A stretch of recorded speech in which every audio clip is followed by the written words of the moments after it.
बिस्मिल्लाहिर्रहमानिर्रहीम। अस्सलाम वालेकुम नाज़रीन, आप यूट्यूब चैनल देख रहे हैं। मैं इमरान खान हूँ। हामिद मीर ने एक कॉलम लिखा है और ये कॉलम DW.com पे लिखा है आसिफ अली जरदारी की ख्वाहिश पे। अगर किसी को ये लगता है कि हामिद मीर के किस पार्टी से ज़्यादा ताल्लुकात हैं, तो मैं पहले भी बता चुका हूँ कि 2 सहाफ़ी पाकिस्तान में ऐसे हैं जिनके आसिफ अली जरदारी से बहुत गहरे ताल्लुकात हैं, जो पीपल्स पार्टी के सबसे ज़्यादा करीब हैं। उनमें एक हामिद मीर और दूसरे सुहेल वड़ाइच हैं।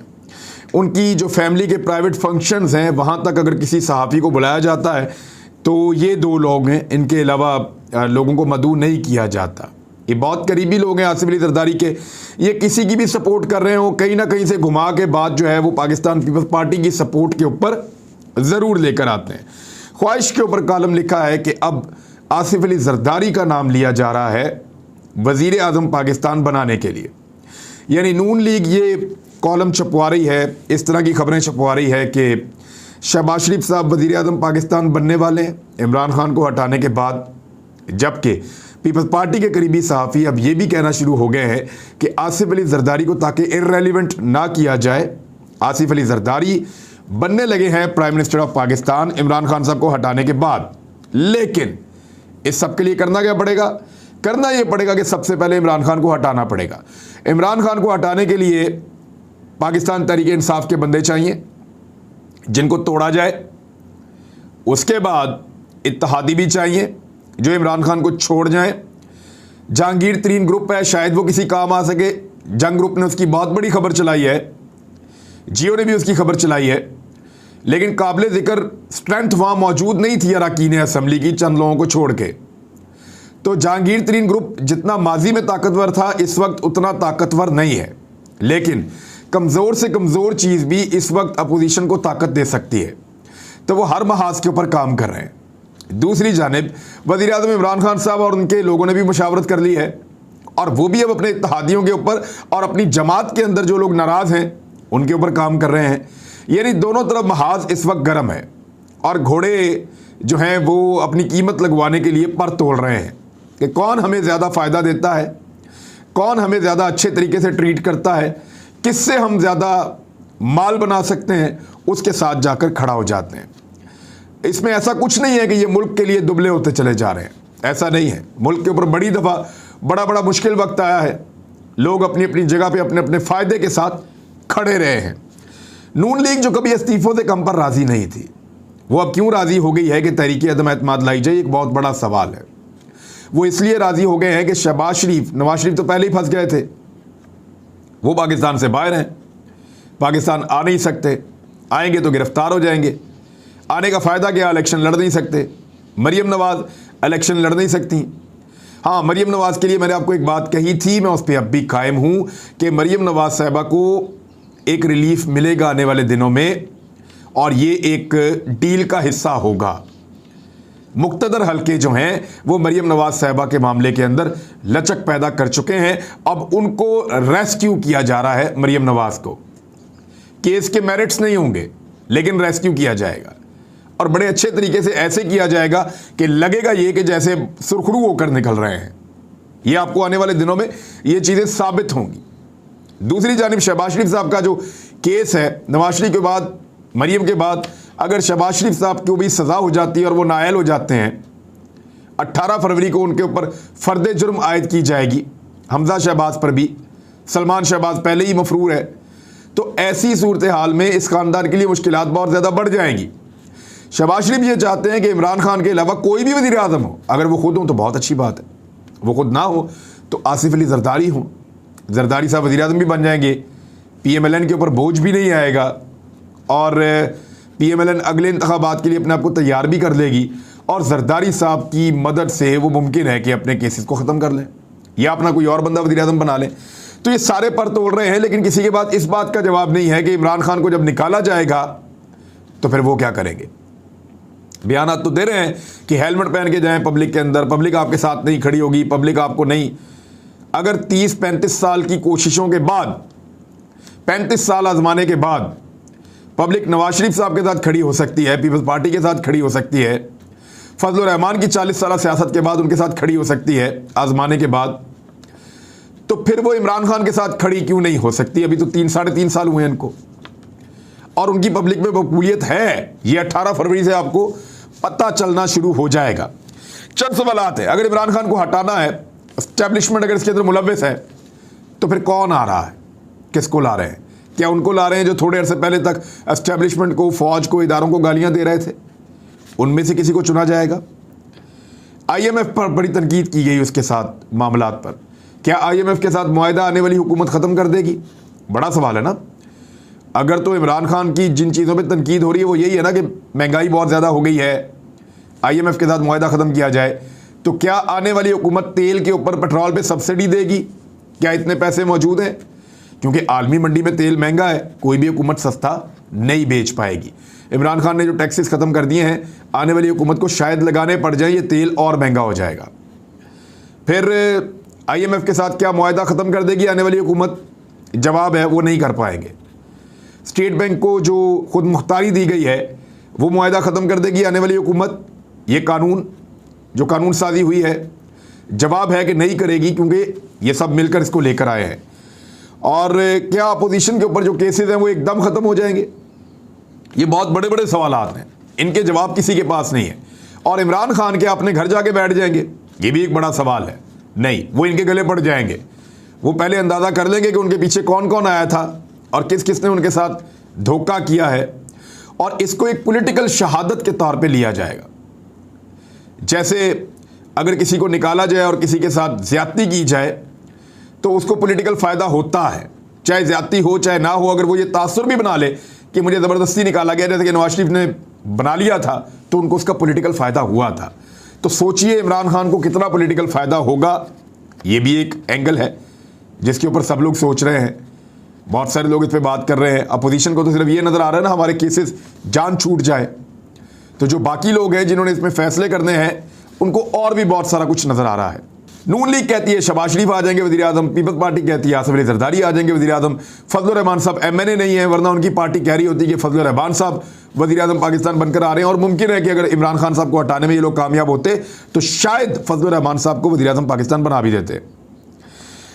हामिद मीर के हवाले से आपको मैंने थोड़ा सा पहले खबर दी थी कि हामिद मीर की डील हो गई है और थोड़े अरसे के बाद उनका प्रोग्राम शुरू हो जाएगा। कैसे, मैं आपको बता देता हूँ। वो ऐसे कि हामिद मीर के मुंह से अब आप फ़ौज के बारे में कोई एक लफ्ज़ भी नहीं सुन रहे होंगे आजकल।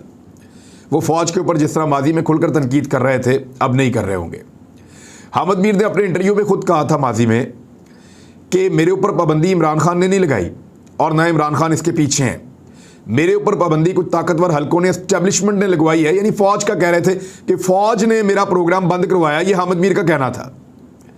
और जब प्रोग्राम बंद हुआ तो हकीकत भी यही थी कि हामिद मीर उस दिन जर्नैलों के नाम लेकर उनके ऊपर तनकीद कर रहे थे।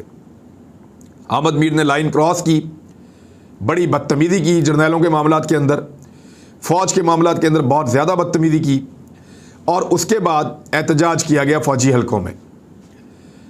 हामिद मीर के चैनल ने हामिद मीर का बोझ नहीं उठाया और उनको ऑफ एयर कर दिया। हामिद मीर ने बहुत सारे हुकूमती लोगों से रब्ते किए कि मुझे ऑन एयर करवाएं। उन्होंने कहा जी हमारा तो नहीं है, आपके इदारे का काम है। फिर हामिद मीर ने कहा जी मुझे फ़ौज ने निकलवाया, इदारों ने, इमरान खान का इसमें कोई किरदार नहीं है।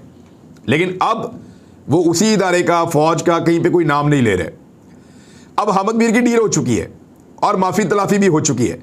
माफ़ी हामिद मीर ने बड़ी मुश्किलों से मांगी है और बहुत सारी जगहों पे मांगी है।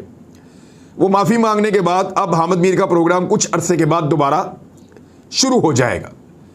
और जब वो प्रोग्राम शुरू हो जाएगा, और कोशिश ये है मुख्तदर हलकों की कि अगर इमरान खान साहब की हुकूमत जाती है तो तब शुरू किया जाए, अगर नहीं जाती तो फिर एक नया सिलसिला बनाया जाएगा। लेकिन तब शुरू करने का ये मतलब होगा कि ये वाला मामला भी इमरान खान के खाते में डाल दो। और हामिद मीर को ये हुक्म दिया गया है कि तुम ये मामला इमरान खान के खाते में डाल दो। देखिए, अगर इमरान खान हटाता सहाफ़ियों को, तो सलीम साफ़ी ने इमरान खान के ऊपर ज़्यादा तनकीद की है, लेकिन वो फ़ौज पे नहीं करता, लिहाजा ऑन एयर है। आसमा शराजी ने इमरान खान पे ज़्यादा तनकीद की है, लेकिन फ़ौज पर नहीं की, ऑन एयर है। तलत हुसैन ने इमरान खान पे ज़्यादा तनकीद की, फ़ौज पर पहले की और अब छोड़ी, ऑन एयर जा रहे हैं। बहुत सारे और सहाफ़ी हैं, बेशुमार नाम है।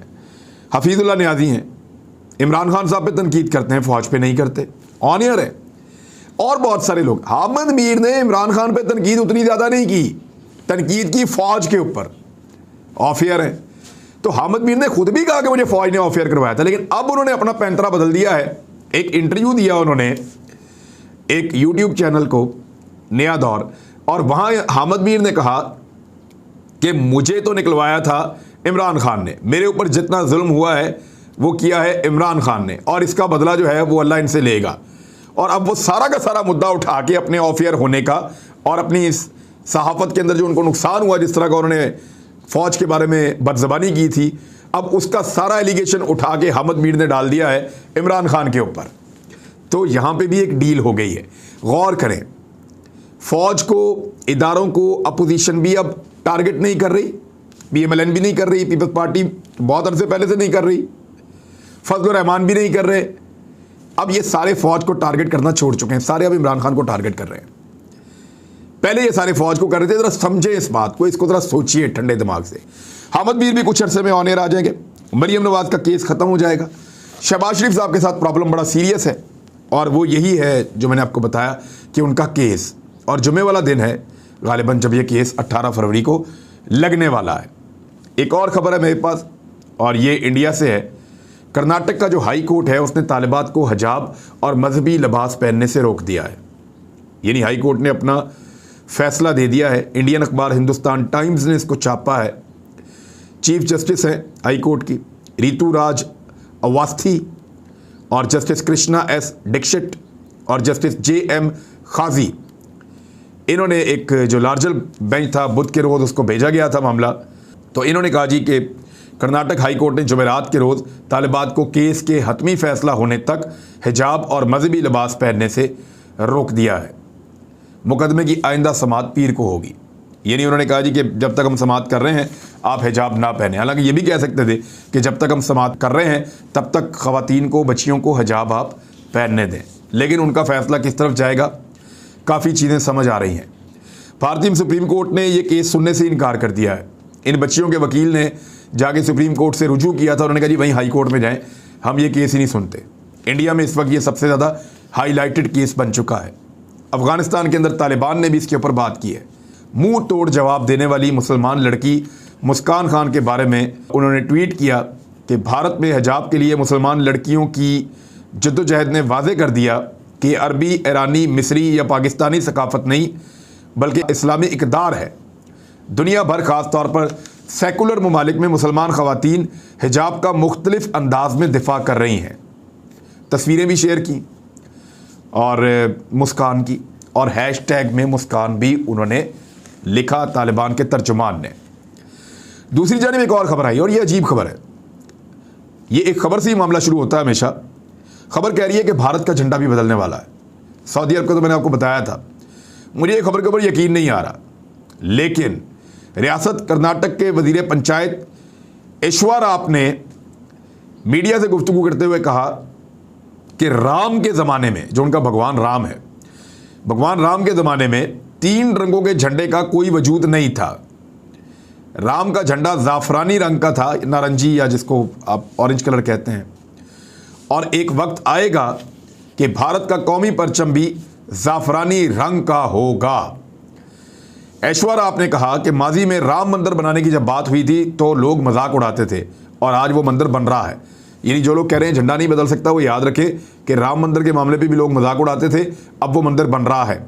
लिहाजा इसी तरह अब ये झंडा बनाने पे भी लोग मजाक उड़ा रहे हैं, और ये आइंदा बन जाएगा। जिस तरह वो भगवा लेके अभी एक वीडियो आई है, उसके अंदर लड़कियों के एक दरसगाह में, तालीमी इदारे के अंदर भगवा पहन के बहुत सारे लड़कों ने अटैक किया, दरवाज़ा पीटते रहे, और फिर दरवाजे का जो लॉक है उसको तोड़ के अंदर आ गए, और ख़वातीन को, लड़कियों को, और जो टीचर्स हैं उनको हरासा किया।